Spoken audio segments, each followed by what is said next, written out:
अहम डेवलपमेंट्स होने जा रही थी। रूस और यूक्रेन के दरमियान अमेरिका सालिसी का किरदार अदा कर रहा था, मुलाकातें होने जा रही थी, लेकिन अब यूक्रेन की जानिब से रूस के ऊपर अटैक किया गया है। कॉन्सिक्वेंसेस इसके क्या हो सकते हैं और सिचुएशन क्या अब मुख्तलिफ होगी सर? बहुत शुक्रिया किरण साहबा। देखिए, पहली बात तो ये है, ये एक नया टर्न है इस कॉन्फ्लिक्ट के अंदर और ये बहुत बड़ी एस्केलेशन है। अगर मैं ये कहूँ कि रशिया ने भी तकरीबन 500 ड्रोन्स के साथ आज हमला किया था और अब यूक्रेन ने भी हमला कर दिया। और यूक्रेन के हमले के अंदर सरप्राइज था कि जो कुछ ट्रक्स जो रशिया के अंदर एंटर हो गए और वहां से वो फ्लाई किए और उन्होंने जो है वो अटैक किया और इसमें बड़े 40 के करीब रशिया के जो जेट्स हैं 40 के करीब मेरा ख्याल है वो तबाह हो चुके हैं। सो ये तो हो गई जो वहां पे सिचुएशन है। लेकिन जैसे आप अपने इंट्रो में बता रही थी कि बिल्कुल टॉक्स तैयार थी और सुबह जो यूक्रेनियन डिफेंस मिनिस्टर है उन्होंने जाना था इस्तांबुल और वहां पे बैठ के बात होनी थी और अब तो सीज फायर की बातें चल रही थी कि 30 डेज सीज फायर। सो वो जारी बात है अब किस हद तक सीज फायर की बात चलती है। लेकिन ये जो ड्रोन स्ट्राइक्स हैं, ड्रोन के जो हमले हैं, मैं समझता हूँ कि ये इन्होंने एक नया टर्न भी लिया है। इसमें अमेरिकी सदर डोनाल्ड ट्रंप जो हैं वो भी पैनिक में हैं क्योंकि उनको बड़ी उम्मीद थी कि डायलॉग होगा, प्रिजनर एक्सचेंज होगा, बच्चे हैं जो हैं उनको रिटर्न किया जाएगा, जो टेरिटोरियल इंटेग्रिटी है रशिया की किसी हद तक बच जाएगी। इस तरह की बातें जो हैं वो हो रही थी।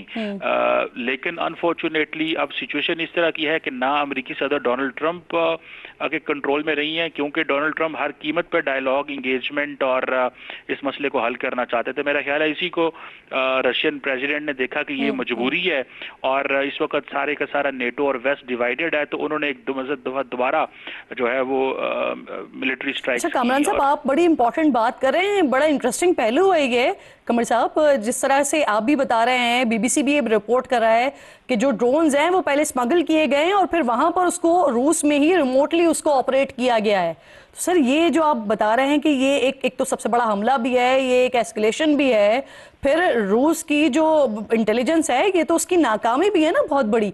तो किस तरह का रिएक्शन फिर आप देख रहे हैं? और अगेन आप कह रहे हैं कि सुपर पावर्स में शामिल है, तो फिर उनकी तरफ से रिएक्शन क्या हो सकता है सर इसका मुमकिन? देखिए, मुमकिन रिएक्शन तो ये हो सकता है कि एक फुल स्केल वॉर भी शुरू हो सकती है। बिकॉज जब आपको 40 Russian planes inside Russian territory के अंदर तबाह हों, अपनी बेसिस के ऊपर खड़े तबाह हो जाएं, तो अब जारी बात है ये एक वो जो प्रेशर पुतिन साहब बिल्ड करना चाह रहे थे, अब उनको मजीद एक ऑल आउट वॉर में जाना पड़ सकता है और एक बड़ा हमला वो यूक्रेन के ऊपर कर सकते हैं। इट मींस के जो टॉक्स हैं वो इमीडिएटली नाकाम भी हो सकती हैं। लेकिन क्योंकि तुर्की इसमें इन्वॉल्व है और तुर्की के बहुत अच्छे ताल्लुकात हैं, तुर्की नेटो का भी मेंबर है, तुर्की के रशिया से भी बहुत अच्छे ताल्लुकात हैं, तो हो सकता है वो इन चीज़ों को आगे ले चलेंगे, इस टॉक्स को करवाएं। लेकिन लगता ये है कि रशिया अपनी मजीद ताकत का इस्तेमाल करेगा ताकि अपनी जो डोमिनेंस है उसको मेंटेन कर सके। और दूसरा ये भी है कि रशिया जो मुसलसल कह रहा है कि यूक्रेन विड्रॉ करे जो 4 इंपॉर्टेंट एरियाज हैं, ठीक है जी। सो रशिया क्योंकि अपनी डिमांड्स बढ़ाना चाहता है, यूक्रेनियन जो है वो रिलैक्सेशन चाहते हैं। अच्छा कामरान साहब, हमने देखा सिचुएशन, कमर चीमा साहब मुझे ये फरमाइए सर, जिस तरह से हमने सिचुएशन को देखा था, डोनाल्ड ट्रंप ने ऑलरेडी ये कहा था सदर ज़ेलेंस्की को कि आप थर्ड वर्ल्ड वॉर की तरफ सिचुएशन को लेकर जा रहे हैं। तो सर अब जो आप कह रहे हैं कि ये सिचुएशन अब उस तरफ बाकायदा तौर पर जाती हुई दिखाई दे रही है, जंग की तरफ बाकायदा प्रॉपर जाती हुई दिखाई दे रही है, तो ऐसी सिचुएशन में डोनाल्ड ट्रंप की नाराजगी, यूरोप का पीछे हट जाना, इस सिचुएशन को बेयर कर पाएगा सर यूक्रेन? देखिए, इंपॉर्टेंट चीज ये है कि डोनाल्ड ट्रंप साहब ये चाहते थे कि जिस तरह भारत और पाकिस्तान के बीच में उन्होंने सीज फायर करवाया, वो ये यूक्रेन वाली जंग भी बंद करवाना चाहते हैं, गजा वाली भी बंद करवाना चाहते हैं और अपने आप को नोबेल पीस प्राइज के लिए नॉमिनेट करवाना चाहते हैं, ताकि मैं कहूँ जी दुनिया के लिए एक ऐसा प्रेसिडेंट अमेरिका में है जिसने तमाम जंगें बंद की। That is one point. लेकिन क्वेश्चन ये है कि अब मसला ईगो का भी है और पर्टिकुलरली रशिया की ईगो इसमें वो हर्ट हुई है। दूसरी तरफ अगर देखा जाए तो यूरोप बहुत देर से अमेरिकन को कह रहे थे कि आप इस तरह इस जल्दी से विड्रॉ ना करें, फोर्स ना हमें करें, हमें आप जिस तरह फॉर एग्जांपल नेटो को कहा जा रहा था कि आप अपना डिफेंस 2% से बढ़ा के 5% पे तमाम नेटो कंट्रीज अपना डिफेंस बढ़ाएं, जो 5% ऑफ द जीडीपी नेटो में जमा करवाएं आप डिफेंस के लिए। तो वो बेसिकली डोनाल्ड ट्रंप ने पहले तो यूरोपियंस को एक्सपोज किया, उनको कमजोर किया ताकि वो रशिया के साथ बैठे। वो बैठना नहीं चाह रहे थे। अब यूरोपियंस भी एक्सपोज हैं, अमेरिकन भी एक्सपोज हैं, रशिया मजीद ऑफेंसिव करके आगे आ गया है। और अब इस सिचुएशन के अंदर क्या अमेरिका दोबारा अलाउ करेगा, दोबारा कहेगा कि ठीक है रशिया जो यूक्रेनियंस हैं हम उनको असला भी देते हैं, एक दफा वो पुतिन के साथ जंग लड़ें। सो ये देखें, ये एक बड़ी फ्लूइड सी सिचुएशन है। इसमें डिसीजन मेकिंग बड़ा इंपॉर्टेंट फैसला है कि कैसे ये फैसला अब रशिया के ऊपर है कि वो दोबारा वो टेबल पे बैठना चाहते हैं कि लड़ना चाहते हैं। बिल्कुल ठीक। और फिर ये भी कि यूक्रेन के लिए सिचुएशन को संभालना कैसे होगा ये भी देखना पड़ेगा। और फिर आने वाले वक्तों में अब कैसे जो दुनिया का नक्शा है वो किस तरह से इस पे रिटेलिएट भी करेगा, परफॉर्म भी करेगा, ये बड़ा देखना पड़ेगा। बहुत बहुत शुक्रिया आपका। कमर चीमा साहब साथ मौजूद थे, मेरे साथ इख्तियार वली खान साहब भी मौजूद हैं।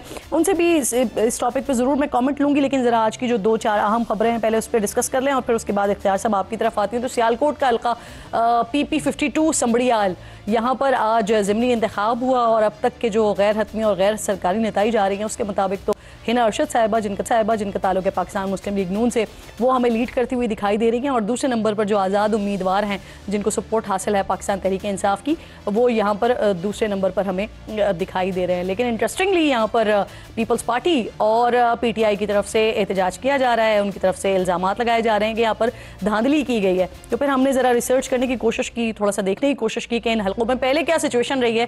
तो 2024 में भी और 2018 में भी पाकिस्तान मुस्लिम लीग नून का ही ये हल्का रहा है। सियालकोट के जो आसपास के मुल्का इलाके हैं, यहाँ के जो हल्के हैं, ये पाकिस्तान मुस्लिम लीग नून के रहे हैं। इनफैक्ट 2024 का जो पिछले साल जो इलेक्शन हुआ था, यहाँ तो पाकिस्तान पीपल्स पार्टी को यहाँ पर 1800 वोट्स पड़े थे। और 2018 में भी सिचुएशन 6ठे नंबर पर थी पाकिस्तान पीपल्स पार्टी की। पाकिस्तान तहरीक इंसाफ यहाँ पर दूसरे नंबर पर रही है और तीसरी और चौथी पोजीशन बिल तरतीब TLP की और जमात इस्लामी की यहाँ पर रही है। तो पाकिस्तान पीपल्स पार्टी जो कि 1800 उन्होंने पहले भी वोट लिए हैं और फिर पोजीशन भी 6ठे नंबर पर रही है, तो वो किस बात पे एहतजाज कर रही है? क्योंकि हसन मुर्तज़ा साहब के भी रिमार्क्स मैं देख रही थी, शेख वकास अकरम साहब के भी रिमार्क्स देख रही थी। इस पर बात करेंगे आपसे। दूसरी जो आम खबर है मियाँ साहब के हवाले से है, वो इलाज की गर्ज से लंदन जा रहे हैं, लेकिन एब्सोल्युटली कुछ दिन रह गए हैं ईद के, तो ईद भी वहीं पर ही सेलिब्रेट करेंगे। तो हम सोच रहे थे कि वैसे तो लोग पाकिस्तान आते हैं अपनों में ईद मनाने के लिए, मियाँ साहब लंदन जा रहे हैं और वहाँ पर उनकी ईद होगी। तीसरी एक और भी बड़ी इंपॉर्टेंट खबर आज की कि आसिफ अली जरदारी साहब से आज उनके MPAs ने पंजाब में मुलाकात की है और जरदारी साहब के सामने शिकायतों के अंबार लगाए हैं, नाराज़गी का इजहार किया है। लेकिन जरदारी साहब ने उनको जो बात कही है वो बड़ी अहम है। वो कह रहे हैं कि हुकूमत के साथ जो तयशुदा मामलात थे ना उस पर अमल नहीं हो रहा है, लेकिन उनकी मजबूरी है साथ चलना। तो ऐसी क्या मजबूरी है कि जरदारी साहब जैसी शख्सियत ऐसी बात कर रहे हैं? ये भी बड़ा अहम सवाल होगा और इस पर बात करना बड़ा इंपॉर्टेंट होगा। लेकिन ये भी जहन में रखिएगा कि आज से कुछ रोज़ पहले ही कुछ सहाफ़ियों ने ये भी दावा किया था कि पाकिस्तान मुस्लिम लीग नून के अपने 50-60 MPAs हैं जो कि नाराज़ हैं और वो पाकिस्तान तहरीक इंसाफ की तरफ देख रहे हैं। हालांकि सवाल ये है कि वो पाकिस्तान तहरीक इंसाफ की तरफ क्यों देख रहे हैं, क्योंकि वो तो खुद ही ज़ेर एताब हैं। और इसमें जो सबसे इंपॉर्टेंट खबर है ना आज की, जो मेरे लिए भी बड़ी हैरानी की बात थी, वो ये कि पाकिस्तान तहरीक इंसाफ JUIF के साथ मिलकर सड़कों पर निकलने का प्लान कर रही थी पिछली ईद तक, जो मीठी ईद गुजरी है। लेकिन अब सिचुएशन ये हुई है कि JUIF सड़कों पर निकलने तो जा रही है, कम उम्री में जो शादी का बिल आया है उसके खिलाफ एहतजाज करने जा रही है। लेकिन कुछ रिसोर्सेज ये खबरें भी दे रहे हैं कि KPK में पाकिस्तान तहरीक इंसाफ की जो करप्शन है उसके खिलाफ भी JUIF एहतजाज करने जा रही है। यानी वही JUIF जिसको सड़कों पर साथ देखना चाहती थी पाकिस्तान तहरीक इंसाफ, अब वो उनसे खिलाफ एहतजाज भी बर्दाश्त करेंगे और उसको टैकल करेंगे।